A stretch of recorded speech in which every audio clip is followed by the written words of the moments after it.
Peace, Demon World. At this time, I am Nicole Monique Pace, the Queen Empress, Shadow Priestess, Esoteric Soul Star, and I'm here to keep this realm and reality current in World War III. Agave and infinite gratitude to the Soul Family Constellation. Thank you. Okay, today is Jupiter's Day, and that's Thursday, April 7th, 2022. The sun is currently 17 degrees into the Aryan archetype. First things first, a second. Okay, first is shouting out the Soul Family Constellation. Then to every single Aries out here, acknowledging a star day today. Peace and more power to you and all of your individual missions. I greatly appreciate your service to us all. Thank you, Aries. All right, now at the top of Jupiter's hour, 6:29 a.m. Eastern Standard Time, the moon is currently 27 degrees into the Geminian archetype. All right. Now, at this time, the moon is conjunct fixed stars Polaris and Betelgeuse. Right? Polaris can give spiritual powers and much respect gained from them. There can be possible chronic illness and or physical problems. Money coming from others can encounter problems and loss. When this star is prominent, the instinct and common sense is strong, along with the ability to find one's way. Betelgeuse is one of the most fortunate fixed stars and is frequently prominent in the charts of those who have had major success in life. It brings wealth, honors, fame, and fortune. This is what the Sabian Symbols has to say about 27 degrees Gemini. A gypsy coming out of the forest. Civilization. Moving away from nature into more formal and structured ways of being in order to grow in consciousness. Stepping into involvements that enable growth. Normal rhythms of life inevitably strip us down to basics, like it or not. The truly advanced soul will actually seek such a self-revelation. They choose to leave behind their natural inclinations in order to relate from a place of utter authenticity and awareness in order to shift up to a higher realm of being. Listen.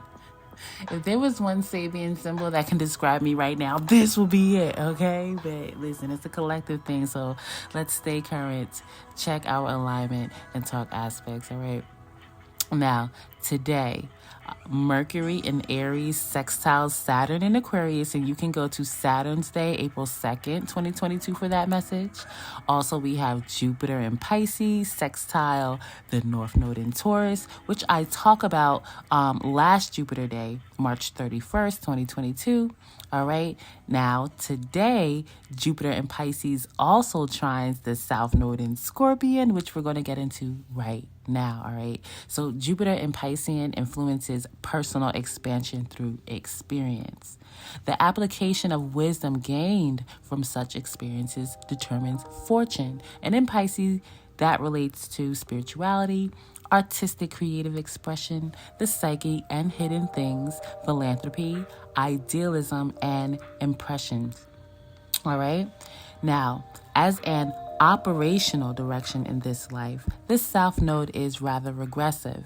In Scorpio, that's about power, sex and deep intimacy, transformation, mysticism and secrets, magnetism, investigation, competition, and others' possessions, all right?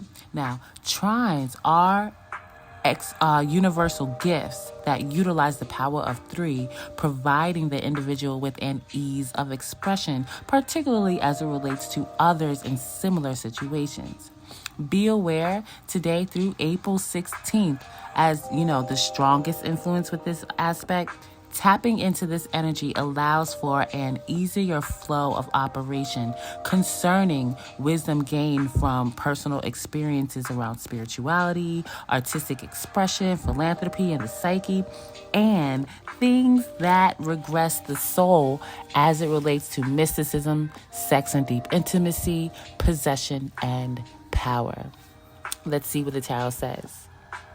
There are two counterparts here that come from a similar upbringing, one that includes a lack of emotional security and toxic experiences with people being rather violent with over controlling ways. One of these two treated people in a way that reflected how they grew up, and that's by emotionally manipulating them. Now, this person is reflecting on how much he or she missed out on because of those actions, okay? They're thinking of one person in particular, an absolutely nurturing parent or the potential to be one, all right? They want to talk to this person and, to basically tell them that they're not emotionally well, heartbroken or something, like what they did in the past or whatever. This reflecting party especially admires how attractive and intelligent this other party is. This person is tortured by this connection. It's like some kind of, special and unique bond there, but this person just stays in the shadow because he or she is convinced it wouldn't work. All right, there's bad memories from this connection. Whatever happened between these two in the past, it's actually happening again, but in reverse. It seems like this nurturing party isn't putting any energy whatsoever into this connection, okay? This person is focused on gaining the attention from a supportive work environment of some sort, a job, a work group, or something like that, all right? One with a strong spiritual foundation.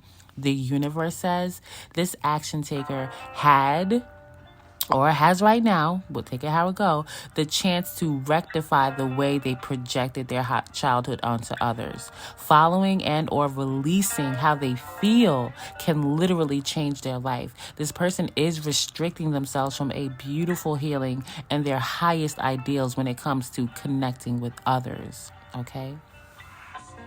Now, can we get into Jupiter and Neptune conjunct in Pisces, please? Okay, I'm excited if you can't tell.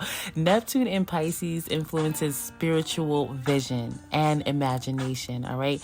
The activation of psychic ability, removing illusion and, material constraints, all right? So when planets are conjunct, there's less than 10 degrees of separation, which combines the influence of both energies, thereby creating intense possibilities of dualities of both planets involved, setting things in motion. So be aware today, until about the beginning of Taurus season, spontaneous endings and beginnings can happen with ideal yet realistic constructs and fortune considering past experiences, and that's as it relates to all things with spirituality, artistic, creative expression, philanthropy, hidden things, the psyche, idealism overall, and impressions. All right, so let's go to the tarot and listen, okay?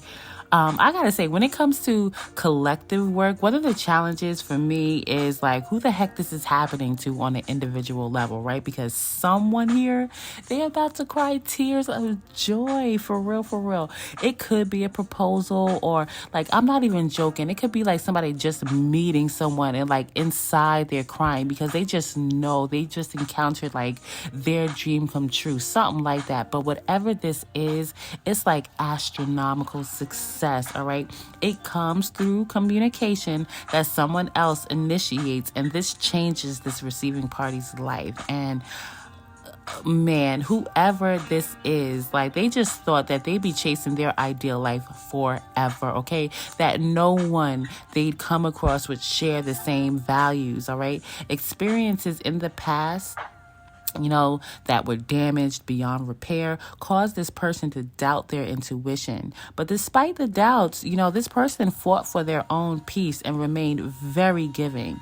One relationship in particular, or a type of partner, was especially debilitating for this person. It messed with their mind, and or this partner was very intelligent but overly focused on money rather than emotional fulfillment, okay? In some way, this past partner or partners or whatever this experience was, is still being manipulative. And for the most part, they're doing it by holding back with some kind of communication about money. The universe says the receiving party deserves all they're going to get as they successfully navigated themselves through this adversity, okay? This person is also protected from any other type of intrusion from the other party. The universe wants this person to be aware of the other party returning with promises. It's likely not sincere, but rather they're experiencing significant financial difficulties. On to our spiritual swag card of the day. Beautiful things happen when you distance yourself from negative shit, okay? What's the first thing you thought of when you read negative shit? Write that shit down and take some space from it for a week. Then notice what happens in your life. You'll probably really like the results. That is what I have for you at this time. Stay spiritually strapped out here. Don't get washed up under the current, and I'll talk to you soon. Peace.